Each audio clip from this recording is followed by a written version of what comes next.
It's been way too long, but football season is finally back. Starting this Thursday, 32 franchises come into the first week trying to start off on the right foot on their journey to accomplish their goals. And today, I'm going to briefly break down, predict, and analyze every single matchup in the Week 1 slate. And this is something we'll be doing every single week for each individual game until the end of the season. If you enjoy talking ball and like having additional opinions for your game picks every single week, make sure to subscribe and be a part of the 6-month journey ahead of us. Let's get started. Starting off on Thursday night, kicking off a new season, the defending Super Bowl champion Philadelphia Eagles will be hosting the Dallas Cowboys in an early NFC East rivalry matchup. In recent years, Philly versus Dallas has been the most intense matchup of the NFC East, and it's usually one to look out for, but I'm not really feeling it this time. The Dallas defense coming into this year is such a major point of concern. The cornerback core is still solid, but outside of that, there's a lot to be desired there. That front seven feels pretty damn weak. You got Kenny Clark, who I guess is going to help stop the run, as Jerry Jones has been saying, but what else is there? How are they going to get any sort of pressure off of the edge when they lost both DeMarcus Lawrence and Micah Parsons in the same offseason? Micah, literally their best player on the team arguably, is gone. Traded him over to Green Bay. Lane Johnson is essentially going to have the night off if he doesn't have to worry about Micah. And even if they have a better nose tackle with Kenny Clark, it's not going to matter that much. He's just one guy. What's the rest of the front seven going to do? Saquon's probably going to have himself a night. And if the run game is going, there's no way Dallas will be able to stop the pass either.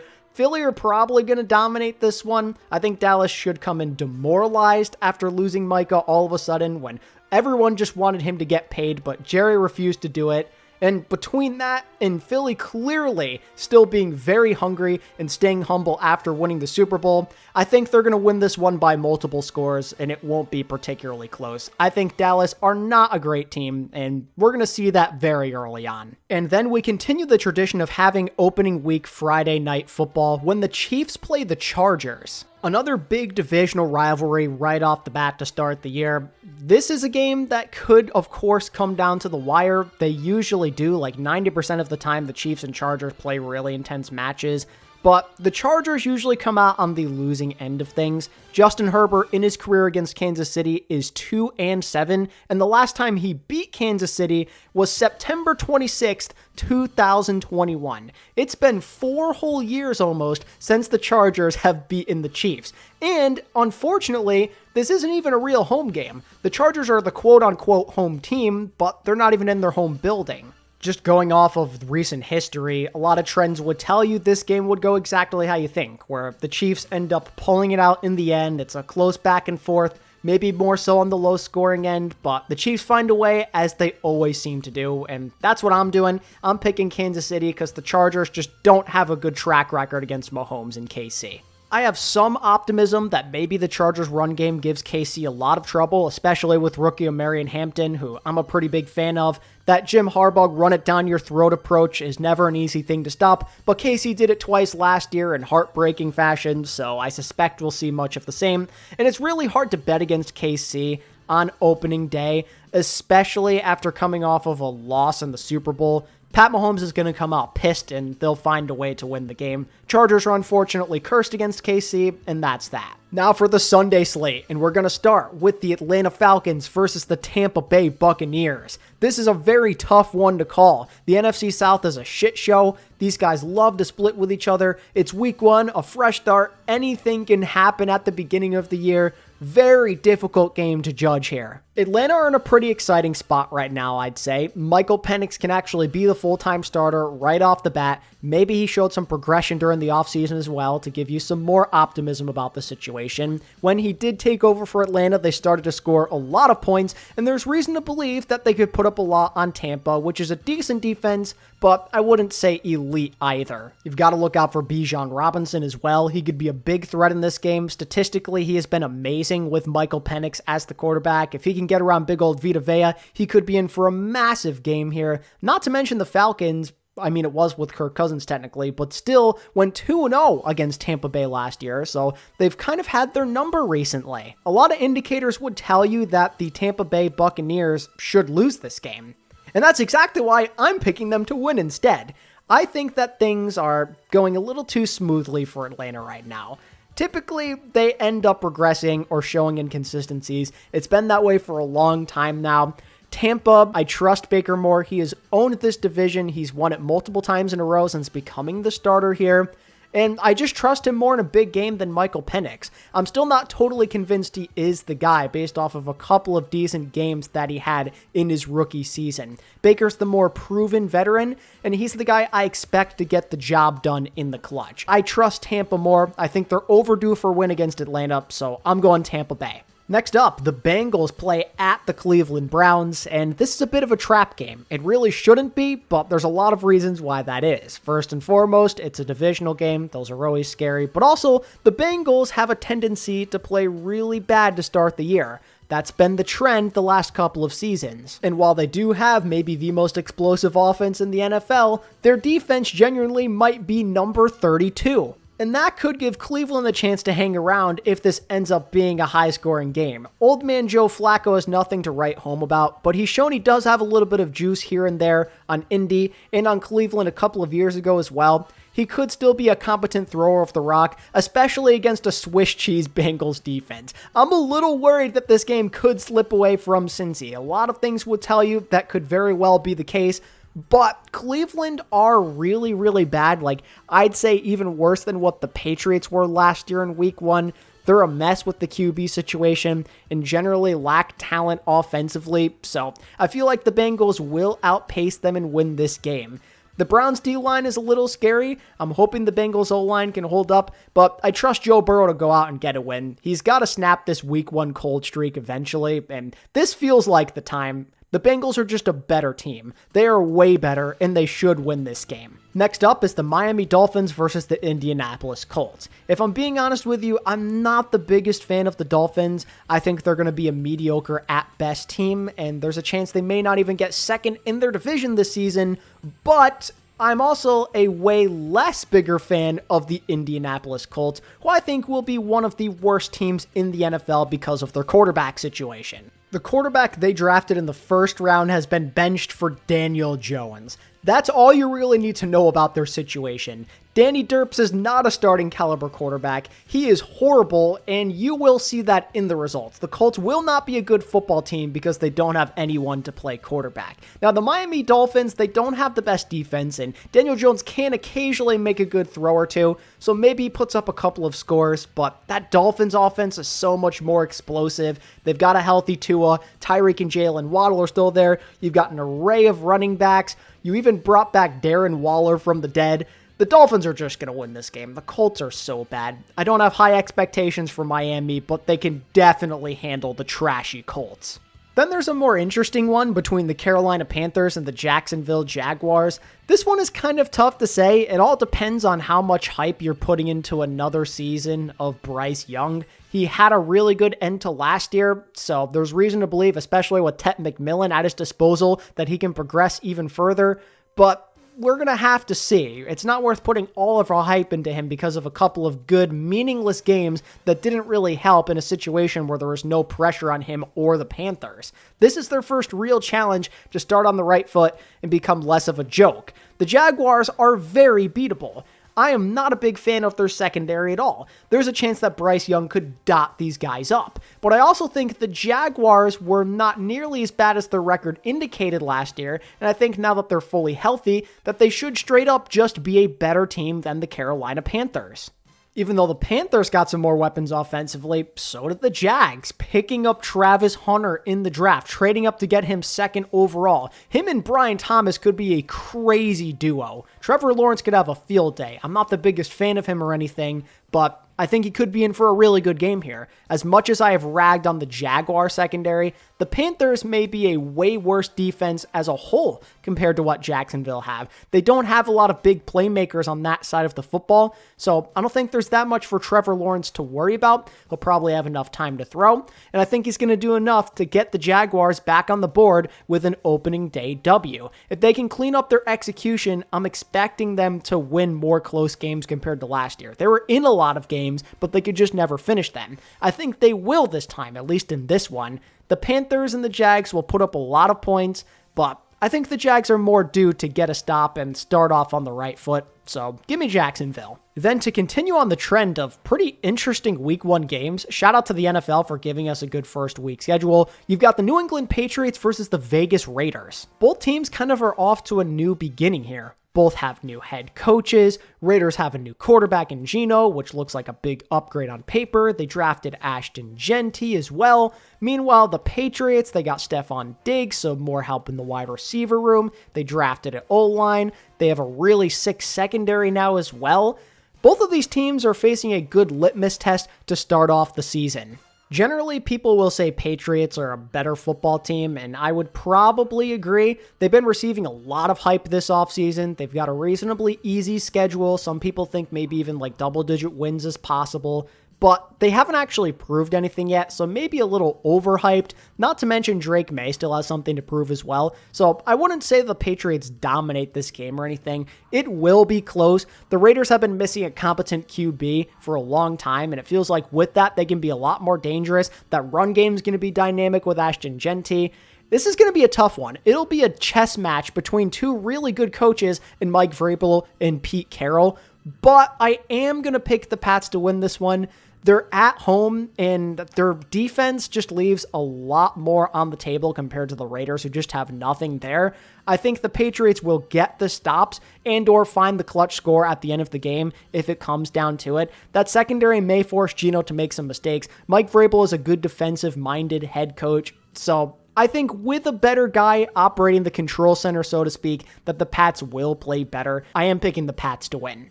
Then we get what I think is going to be another dud between the Cardinals and the Saints. I'm just picking Arizona straight up. There's not much to talk about here. The Saints may be the worst team in the league this year. Roster-wise, I don't think they're actually number 32, but the quarterback situation may just drag them down there anyway. Spencer Rattler at the starting quarterback feels like an abomination. Either him or Tyler Shuck are going to be the guy at any given moment. This week it'll be Spencer Rattler, and while he can be a fun YOLO quarterback to watch, he's going to make a lot of mistakes, and the Saints team will not be putting a lot of points on the board this season, and the Cardinals definitely will, so this feels like a mean mismatch. Cardinals probably win by multiple scores, and it's not even close. Cardinals all day long. I probably will not be picking the Saints to win any games this year. Next is a more interesting one between the Steelers and the Jets. Scriptwriters, you knew what you were doing here. Justin Fields versus Aaron Rodgers against their former teams. This is going to be crazy. Generally, Steelers have been the better team, and I think they still are the better team coming into this season, but there's just something about Justin Fields getting a satisfying revenge victory against his former team that I want to follow. It's going to sound crazy, but I am picking the New York Jets to win this game. I think Justin Fields is going to play the game of his life to show the Steelers that they made a mistake of benching him for Russell Wilson last season. I think this game just means something to him. There's a chip on his shoulder, and it may just mean something to the Jets as a whole after all the nonsense they had to deal with Aaron Rodgers as their quarterback. I think the Jets are not a great team, and I don't think they will be winning many games this season, but this is one where I think they do. The morale is high with a new head coach. Justin Fields wants to get his revenge, and the Jets just want to move past Aaron Rodgers and beat the brakes off of him, and I think they will. I think Aaron Rodgers is done. He didn't play horribly for the Jets at times last year, but I think things are only going to get worse from here. I feel like he's forcing himself to play when he probably shouldn't. I haven't heard many good things coming out of practice. I think he's going to absolutely suck in this game, and the Jets defense is going to feast on an old man Aaron Rodgers to help out their boy Justin Fields to get him that satisfying dub. Give me the Jets in a crazy narrative victory. Next up, the Giants travel to Washington to play the Commanders, and as a G-Men fan myself, I'm excited to not have to watch Daniel Jones be my quarterback ever again. But with that said, this team still isn't that great. They have a lot to prove, their schedule is rough, and playing Washington in week 1, definitely not the best way to start things off. I don't think Washington are nearly as good, at least from like a roster standpoint, as some people make them out to be, but they still are solid, especially with Jaden Daniels there to uplift them. They just went to the NFC Championship game. They should be the favorites to win this one, and while I think there is some upset potential, I'm just worried that the Giants' biggest strength is going to be neutralized in this one, and that is their pass rush. That front four is the thing they're priding themselves on this year. That Dexter Lawrence, Brian Burns, Kayvon Thibodeau, and rookie Abdul Carter are going to get home to the quarterback a lot. And while they may be able to do that, Jaden Daniels is, I would say, the most elusive quarterback in the NFL. We saw him give the Giants a lot of trouble in that regard last year, and I don't know if Abdul Carter's speed will be enough to avoid some of that issue. I think he's just so good at maneuvering in and out of the pocket and escaping trouble, finding plays downfield, doing it himself with his legs, that the Giants are going to have a hard time. If that pass rush can't get home, then they're absolutely screwed. I'm also very concerned about their defense when it comes to the run game. They've never been that great at it. I think they'll continue to be not that good at it this year, and the Commanders do love to run the football, so this just feels like a really rough game where the Giants may have a hard time finding some stops against a team that feels like they straight up counter them on offense. Now, with that said, it will be a close game because the Commanders aren't that amazing, and the Giants offense should be much more competent with Russell Wilson out there,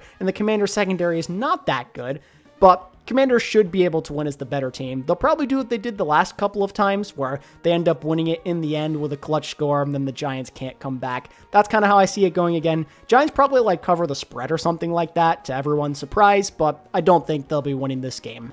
Next, the Tennessee Titans go to Denver to play the Broncos, and I, for one, am a big fan of Cam Ward. I'm a believer in this kid. I think he's going to be a stud one day, but I don't think it'll come super early in the year. It'll take some time. This Titans team has a lot of big holes on it, and he, as a rookie in his first NFL game in the regular season, is playing maybe the most deadly defense in the entire league. That Denver D is so insanely good, and they arguably got even better during the offseason. They're absolutely locked down, and I don't know how a first-game rookie quarterback can do in that situation. I don't care how talented Cam is. I don't know if he has the team around him to really make up for it. He's probably going to make some mistakes. Broncos win this one relatively easily. Maybe not all that high scoring, but I don't think Denver have that much trouble. Their defense is going to shut down Cam the entire game. Then there's the San Francisco 49ers versus the Seattle Seahawks, an NFC West showdown. This might be one of the toughest games of the entire week to me. I think that this is maybe the biggest 50-50 we have, as the 49ers, they're still not fully healthy. Brandon Ayuk's health's in question. I don't know how Christian McCaffrey's going to look with his explosiveness, even though he says he's ready to go. A lot of heavy questions about how San Fran's offense can operate, and the defense got significantly worse during the offseason as well. But on the other side of it, I'm not the biggest believer in Sam Darnold.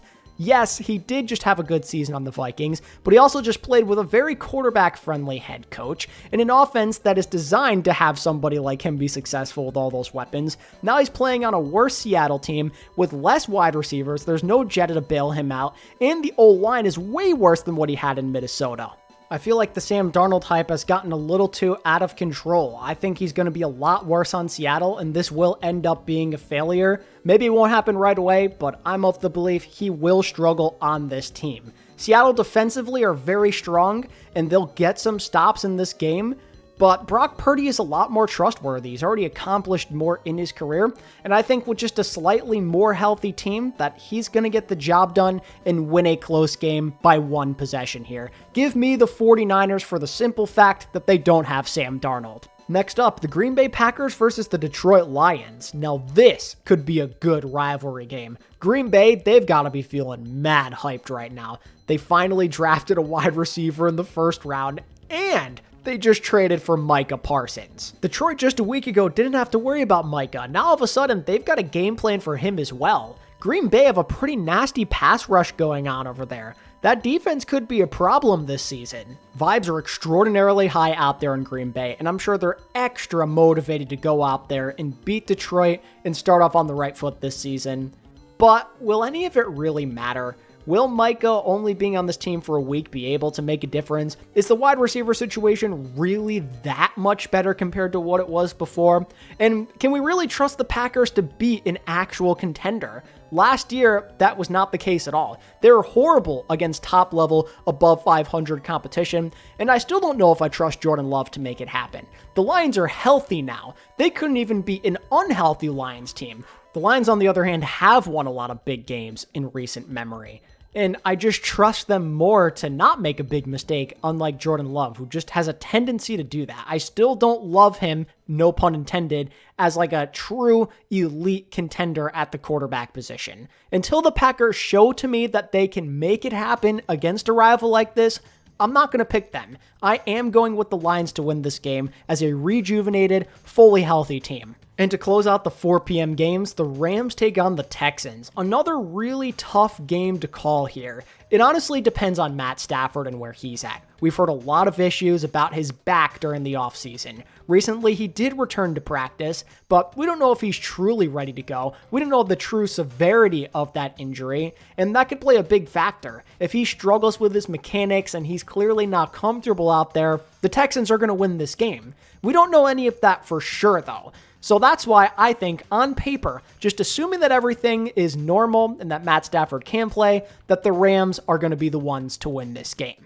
Texans, I think, have gotten better and better defensively recently. They're not a bad squad at all over there, and CJ Stroud, when given time to throw, is a problem, but that's the issue, right? I don't know if he will have time to throw. The Texans' O-line still leaves a lot to be desired, and if anything, it got worse during the offseason now that they don't have Laramie Tunsil anymore. I don't know how they're going to stop an on-the-rise Rams pass rush with Jared Verse out there. He's going to have himself a day. I don't know if there's anyone on that O-line that can stop him. When CJ is getting put on his butt, it's a disaster. We saw the Texans lose a lot of ugly games in that fashion, and I think this Rams defense is slowly but surely getting better over time, and this will be a big confidence booster for them. I do have the Rams winning this game. Again, a lot of it has to do with Matt Stafford, and if he's ready to go, but that's a guy you can usually trust to play through the pain, you know? He did it a lot in Detroit back in the day, carrying that team on his butt even when he was hurt. The dude's a warrior. He'll figure out a way to go out there and play, and he'll do enough. He's got a healthy Puka Nacua. He's got an upgrade of Devontae Adams over Cooper Kupp now. The Rams will win this game. They're going to win by like 1 touchdown, I think. It'll be a tough one. Speaking of tough to call, how about the Ravens versus the Bills? What a matchup we get. 2 potential Super Bowl contenders coming out of the AFC, a rematch of the divisional round last year. This is going to be a good one. It's a 50-50, but how I'm looking at this is I think the Ravens got better while the Bills didn't really do much of anything. Josh Allen's going to do his thing. He's going to carry his team, and they'll find ways to win games, but this Baltimore team, in my opinion, has the best roster in football. Defensively, they just keep on getting stronger. I think they will be one of the better units in the league. It won't be like last year where they had a rough start. I think from start to finish, they will be a very dominant squad. That secondary terrifies me. And that's on top of the threats they have with Lamar and Derrick Henry always doing their thing. The Ravens, I think, should be in control of this game. As much as I give crap to Lamar for how he plays in the playoffs, he's usually pretty lights out in the regular season.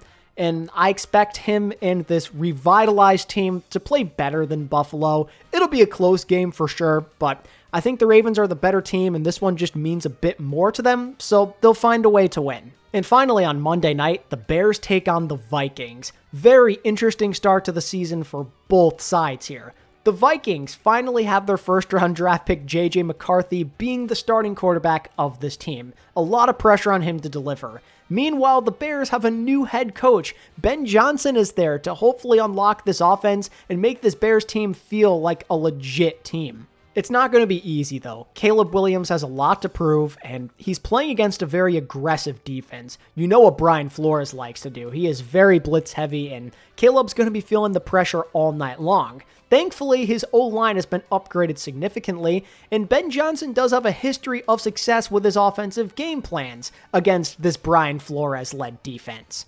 But that was last year with a different team and a different quarterback as well.